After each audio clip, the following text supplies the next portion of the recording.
তিথিকে আর চোখে দেখে হাঁটতে হাঁটতে আম্বিয়া বেগমের কথা জবাব দিল।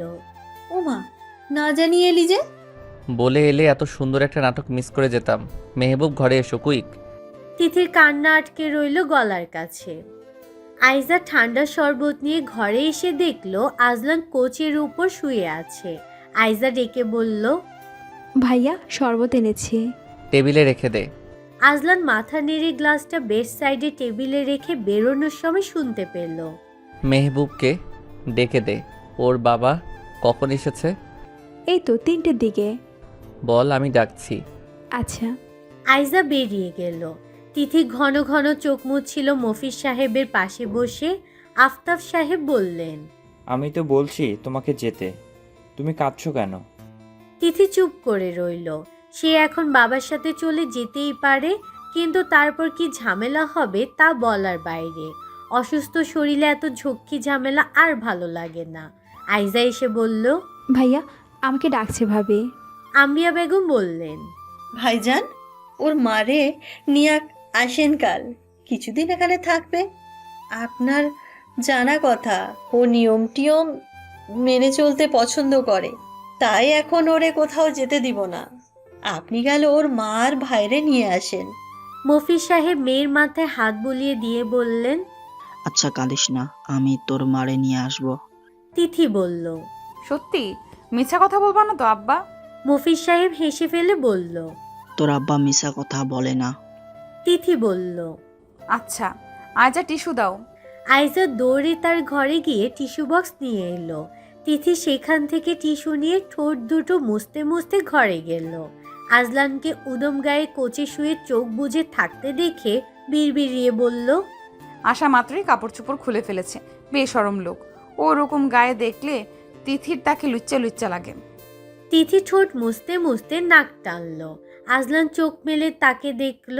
খানিকক্ষণ চুপচাপ চেয়ে রইল। তারপর উঠে তোয়ালে আর ট্রাউজার নিয়ে ওয়াশরুমে যাওয়ার পথে তিথিকে ফিরে দেখল। লিপস্টিক ঠোঁটের আশেপাশে ছড়িয়ে অবস্থা নাজেহাল। সে ভ্রু কুচকে চাইতে তিথি বলল, ওটা দামি লিপস্টিক, তাই সহজে যাচ্ছে না। আজলান দেখল তার নাক আর থুতনির নিচে ঘাম জমেছে। গালের দুপাশে জড়িগুলো ঝকমক করছে। গালের পাশে আঙ্গুল চেপে তা দেখিয়ে বলল, মুখে এসব কি দিয়েছ? মেকআপ করেছি। বাপের বাড়িতে সেজে গুজে না গেলে শ্বশুর বাড়ি আর জামাইয়ের বদনাম হয়। আচ্ছা তারপর? তিথি বলল, তাই সেজেছি। সবাই আমাকে বলছিল সুন্দর লাগছে। গুড। এবার ধুয়ে ফেললো and of course double cleansing. Quick, আমি গোসল নেব। তিথি মুখ ভালো করে ধুয়ে বের হলো। আজলান তোয়ালে বাড়িয়ে দিয়ে বলল, মুখ মুছে ওই শরবতের গ্লাসটা নিয়ে এসো। তিথি মুখটা মুছে তারপর গ্লাসটা নিয়ে এসে তার দিকে বাড়িয়ে দিল। আজলান বলল, তুমি অর্ধেক খাও। তিথি খুশি মনে খেয়ে নিল। অর্ধেক খাওয়া শেষ করে বাকিটা আজলানের দিকে বাড়িয়ে দিতে আজলান বলল, আরও খাও।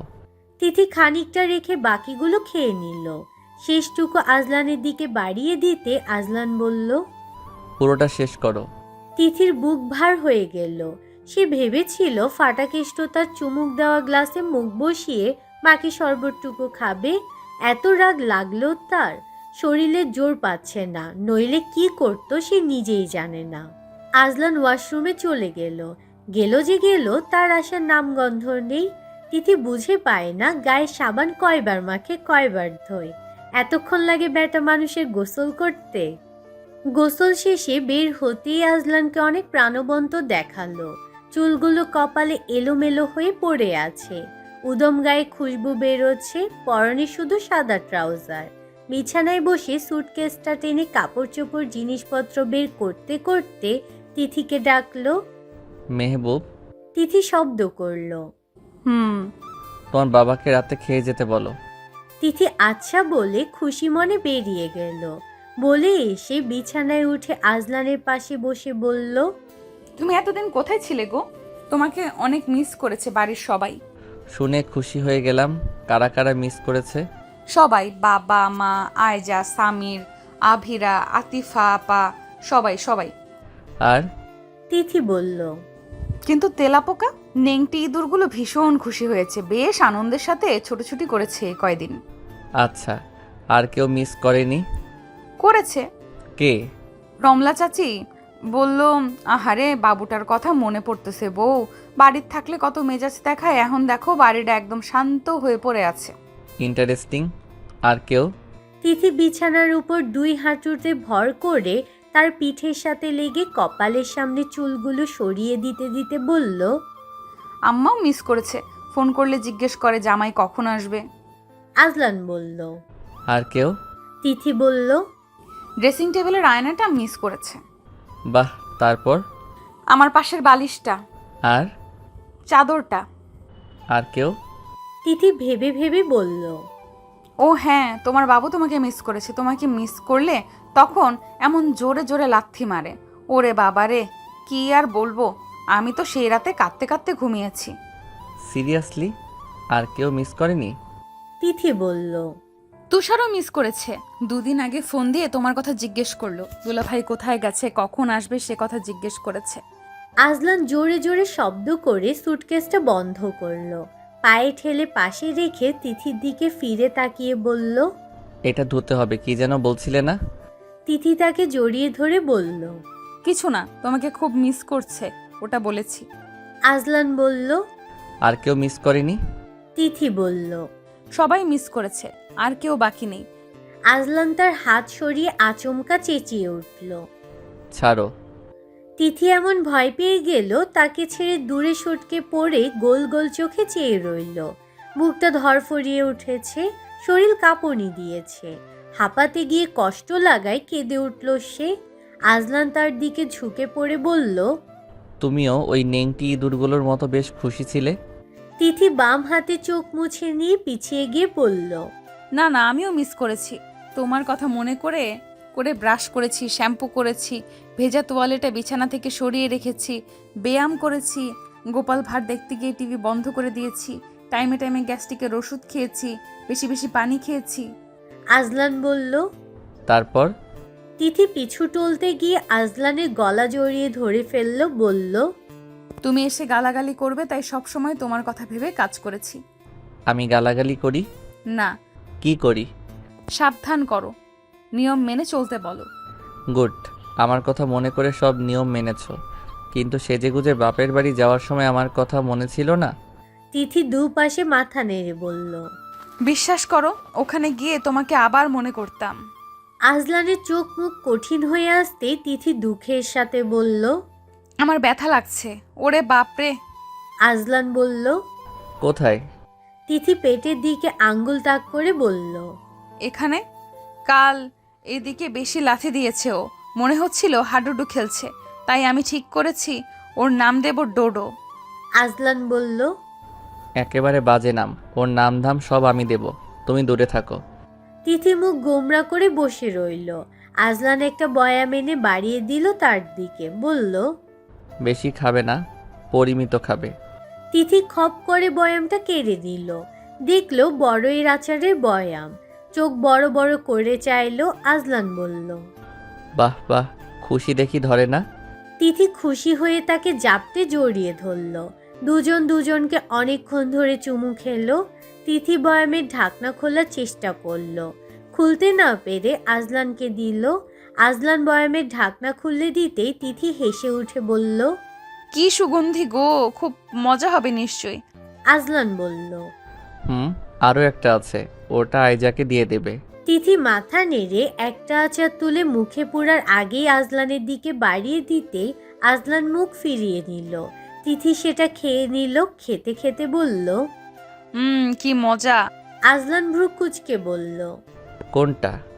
তিথি বলল, আচার।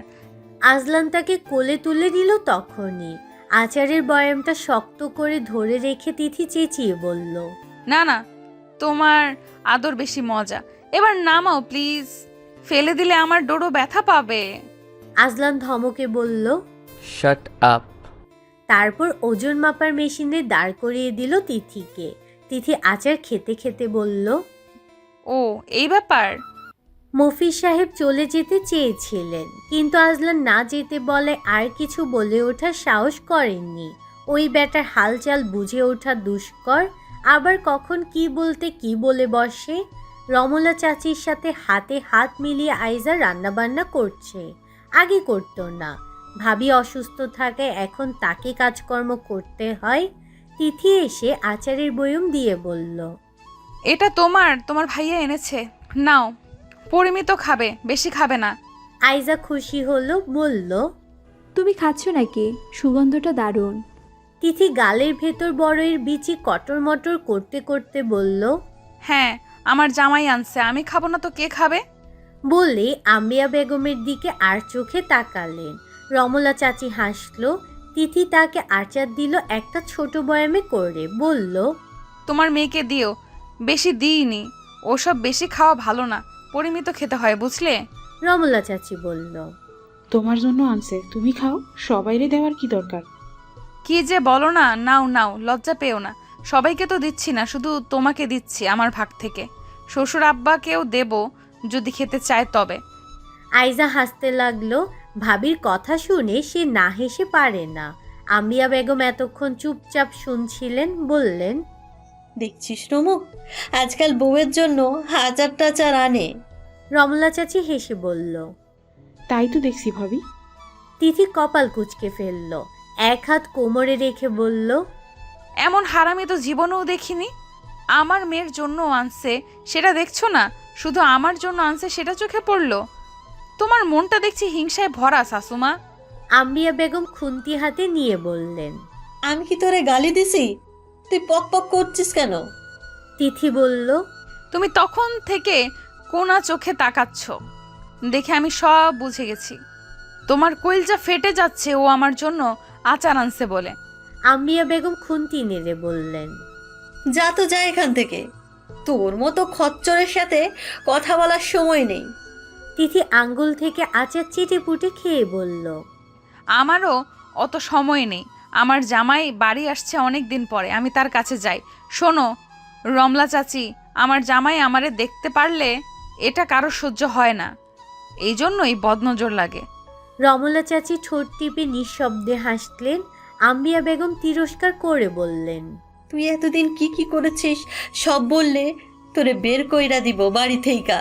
তিথি ক্ষেপে তাকিয়ে রইল, কিছু বলল না। আম্বিয়া বেগম পাতিলের খুন্তি নাড়াতে নাড়াতে বললেন, তুই এক পোয়াতি হইছস, বাচ্চা পেটে ধরে তোর এক দাম বাড়ছে। বাপরে বাপ, এর আগে পোয়াতি আর কেউ হয় নাই, শুধু তুই হইছস। তোরে কিছু বলা যায় না, তোর যা মুখ। তিথি মুখ মোচড় দিয়ে বেসিনে হাত ধুতে গেল। আইজা বলল, মা, এইভাবে কথা বলছো দেখলে ভাইয়া কি ভাববে? আম্বিয়া বেগম রেগে গিয়ে বললেন, কি ভাববে? পোলা আমার, আমি ওকে পেটে ধরেছি, ও আমাকে ভালো করে চেনে। শোনো শাশুমা, তোমার সাথে ঝগড়া করার কোনো মুড নেই আমার। আমাকে আমার জামাই ডাকতেছে। বলেই ঝামটা মেরে চলে গেল। আইজার রমলা চাচি হো হো করে হেসে উঠল। আম্বিয়া বেগম বিড়বিড়িয়ে বললেন, আমার একটা মাত্র ছেলে, তার কপালে এমন পাগল জুটে গেল, কেমনে কে জানে। তিথি ড্রয়িং রুমে চলে গেল। আফতাব শেখ আর মফিজ সাহেবকে প্লেটে করে আচার খেতে দিল। আফতাব শেখ বললেন, এসব তুমি খাও, আমাদের দেওয়ার কি দরকার? মফিজ সাহেব বললেন, তাই তো, এইসব তোর জিনিস, তুই খা, আমাদের ওসব খাওয়ার রুচি নেই। তিথি প্লেটের আচারগুলো বয়ামে ঢেলে দিল। তারপর বয়ামের ঢাকনা ঘুরাতে ঘুরাতে উপরে চলে গেল। আজলান তার সুটকেসটা ধুচ্ছিল। তিথির বড় বিরক্ত লাগে, এত বড় সুটকেসটাও ধুতে হবে এত রাতে। সে বলল, তোমার মায়ের জন্য একটা আচারের বয়াম আনোনি কেন? আজলান কপাল কুঁচকে চেয়ে বলল, কেন? তোমার মা আমাকে এইভাবে দেখছে, তুমি আচার এনেছো শুনে। বলে কোনা চোখে অভিনয় করে দেখালো। আজলান বলল, তুমি কিছু বলেছো? বলেছি আমার জামাই আমার জন্য আচার আনছে, তোমার কি সমস্যা? আজলানের দাঁত কটমট করে উঠল। তিথি তার দিকে না তাকিয়ে বলে গেল, আসলে শাশুড়িদের এই এক সমস্যা, ছেলের বউদের খুশি সহ্য করতে পারে না। আজলান বলল, মাকে আর কি বলেছো তুমি? কি আর বলবো, বলেছি তোমার কইলজা ফেটে যাচ্ছে না, ও আমার জন্য আচার আনছে তাই। আউট। তিথি চমকে উঠে বলল, হ্যাঁ? আজলান বলল। বাংলায় বলতে হবে। তিথির মুখখানে অন্ধকার নেমে এলো, কণ্ঠস্বরও ঝিমিয়ে এলো, বলল। ইংলিশ মিডিয়ামে পড়া বউ তো আনো নাই যে ইংলিশ বুঝবে। আজলান বলল। ওকে ফাইন, বাংলায় বলছি। ঘর থেকে বেরো। তিথি বলল। আমার কি দোষ? আজলান গর্জে বলল। সেটা যতদিন না বুঝে উঠতে পারবে ততদিন দূরে থাকো। তিথি ঘর থেকে বের হলো, তারপর বলল। তুমি একটা মাম্মাস বয়। আজলান বলে উঠল। হোয়াট? তিথি নিচ থেকে দরজা টেনে দিয়ে বলল। মানে মা ভক্ত, রাগ কমে গেলে ডেকো, আমি তার আগে আসবো না। আজলান চুপ করে দাঁড়িয়ে রইল, সদ্য ধোয়া সুটকেসটা হাতে নিয়ে। রাগে ফুঁসছে সে। তিথি পুনরায় দরজা খুলল, বলল। বাবার সাথে বসে ভাত খেও কেমন? আব্বা খুশি হবে খুব। তোমার মার সাথে আমি আজ থেকে আর কোনো কথা বলবো না। ঝগড়া তো দূর, কসম। আজলান কোনো উত্তর না দিয়ে মুখটা বেজার করে দাঁড়িয়ে রইল। তিথি বলল। ওভাবে তাকিয়ে থেকে লাভ নেই। তুমি আমার আব্বার সাথে বসে না খেলে আমি তোমার মায়ের সাথে আরও বেশি বেশি ঝগড়া করব। তুমি আমাকে ঘর থেকে বের করে দিলেও সমস্যা নেই, সব আমার বাচ্চা দেখতেছে। ও সুদে আসলে শোধ করে নেবে, ছাড় নেই। বলেই দরজাটা টেনে দিয়ে চলে গেল। রাতে তিথির একদম খেতে ইচ্ছে করে না। এতদিন শাশুড়ি আর ননদকে ফাঁকি দিতে পারলেও ফাটাকেষ্টকে ফাঁকি দেওয়ার কোনো সুযোগ নেই। প্রথম প্রথম সে অনেক খেতে পারত, বমি হতো খুব। এখন বমি কমে এসেছে, কিন্তু খেতে ইচ্ছে করে না। শুধু টুকটাক এটা ওটা খেতে ইচ্ছে হয়। মাছ মাংস একদম বৃতৃষ্ণা চলে এসেছে। শুধু ভর্তা দিয়ে কচলে কচলে ভাত খেতে ইচ্ছে করে। শ্বশুর আব্বা বাজার থেকে থানকুনি পাতা কিনে এনেছিল। তিথি সেগুলো বেছে ফ্রিজে রেখে দিয়েছিল।